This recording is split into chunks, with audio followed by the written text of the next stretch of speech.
Spotting vultures in the sky might signal danger, but have you ever wondered about the signs of prosperity? Discover the shocking correlation between lottery retailers in your neighborhood and the hidden truths about wealth. Dive into the enigmatic world of the lotto system with us and unravel the secrets that could change your life. Every year, tens of millions of Americans engage in a fascinating ritual, purchasing lottery tickets, seeking a chance at the elusive jackpot. These tickets, often seen as colorful symbols of hope, you might imagine to be a golden ticket to Willy Wonka's chocolate factory, but in reality they bear resemblance to nothing more than receipts with barcodes rather than the vivid visions we imagine. Found at gas stations and grocery stores, they're acquired from the folks behind counters or from flashy automated machines. Their price ranges from mere cents to $100, catering to a broad spectrum of participants. As more individuals partake, the amassed funds are combined into one colossal jackpot, which swells with each contribution of broken, false dreams of winning. Sometimes, astonishingly, it accumulates to astronomical figures like $2 billion. But who actually emerges victorious amid this thrilling spectacle? In the midst of ping-pong balls and televised anticipation, only one lucky soul claims the grand prize, despite the collective dreams of all the participants. And while the lure of winning drives everyone, reality dictates that only a solitary individual prevails. We'll reveal later how much such soul won in AUG of 2023. Lotteries have a history that spans civilizations and epochs. Among the earliest recorded instances, one can trace the roots of lotteries to ancient China. In a historical tale that resonates through time, it is suggested that the Chinese employed lotteries as a means to support the construction of the iconic Great Wall of China.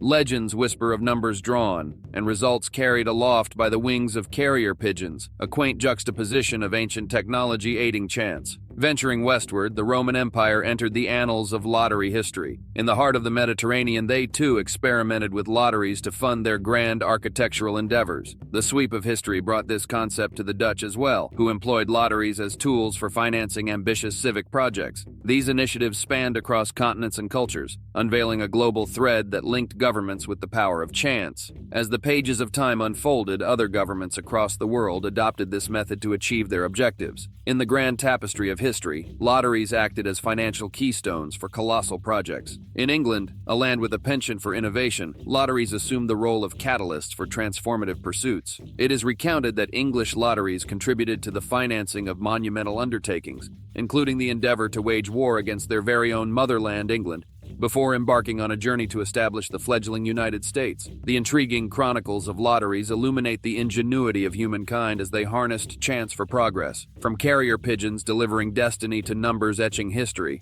the evolution of lotteries mirrored the ebb and flow of civilizations. Whether for the construction of magnificent walls or the forging of new nations, these games of fate have transcended time, leaving an indelible mark on the annals of human history. Meanwhile, as the lottery entices with the allure of wealth, the majority of participants remain unenriched, left with nothing more than diminished funds. This game, this lottery, is not just an ordinary gambling venture. It's a government-sanctioned endeavor that intricately entwines with human nature. This intricate dance of chance has persisted for thousands of years, extending beyond the borders of the United States to encompass the entire globe. Interestingly, it is almost always the government that orchestrates these games of hope. But here's the curious part. Why does the government orchestrate this peculiar affair? We're already familiar with taxes, a straightforward method of funding government operations. Yet, in the midst of established fiscal practices, we've embraced a system where hope and possibility mingle with chance. In 2021 alone, Americans poured over $100 billion into these lotteries, a staggering amount indeed. And that's where things get intriguing.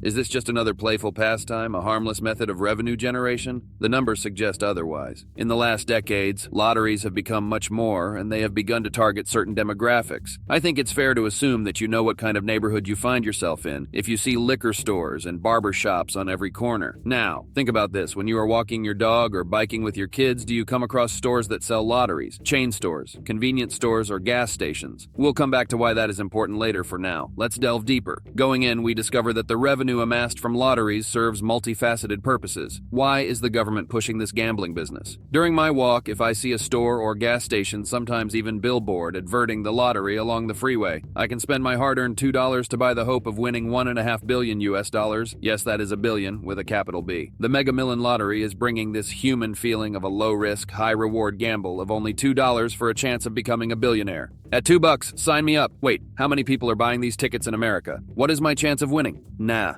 Why even think about that? I have a feeling I will get it this time. As of January 1st of 2023, the US population was estimated at approximately 334 million people. So we can infer that the chance of winning it big for just $2 doesn't seem to be a bad deal, or is it? And where is all this money going anyway? Revenue from the lottery funds public projects, bolsters infrastructure, and supports education. However, as we peer beyond the surface, the nuances emerge. Education, touted as a recipient of these funds, is subjected to complexities. The allocation of funds, sometimes resembling a shell game, raises questions about equity and transparency. For example, in the case of Powerball, from all the money collected through ticket sales, half of that money goes into the prizes, which include the winner's jackpot and the smaller prizes. So where does the second half go? Well, half of the loot goes to all the stores that are part of this scheme. These are mainly gas stations, 7-Elevens, and convenience stores. All of these retailers need their cut. From the remaining portion, about 9% goes to the advertisers and private companies that are subcontracting for the government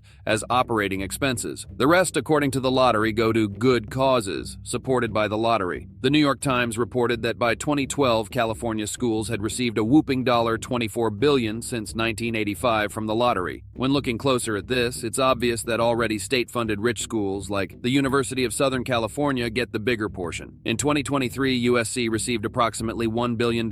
With all this money being funneled to school, the Washington Post has commented, it makes you wonder how some California public schools have had to hold bake sales to keep the lights on, doesn't it? According to the California Lottery, public schools benefit the most. They further claim that, in fact, 95 cents of every dollar you spend on lottery games goes back to the community through contributions to public schools and colleges. However, when looking at the actual monetary value of these percentages, I didn't see 79.9% going to pre-K as they claimed. Here is the actual dollar value of the money dispersed in 2023. So far, only California State University received the most, totaling $24 million in 2023 alone. My son's preschool got nada. According to these papers found on the California State Lottery website, I will leave the link in the description for you. Yet we cannot ignore the truth that emerges. Lotteries bear heavy implications. Often viewed as a tax on those who can least afford it, they tap into the aspirations of the economically disadvantaged. Here is where we are taken back to our walk. It is now the case that you are being targeted by the lottery company as someone that is likely to spend their last $2 in hopes of making it big. If there are multiple lottery vendors in your block, you have been living in an economically disadvantaged neighborhood. Let's get back to the lottery. In this intricate web of economic strategy and human psychology, private interests thrive too. The companies that produce these tickets and the materials used lobby to preserve the status quo. It's less about the people and more about keeping the wheels turning. Ultimately, the lottery persists, a testament to human nature, economic innovation, and government decision-making. An alluring blend of hope and chance,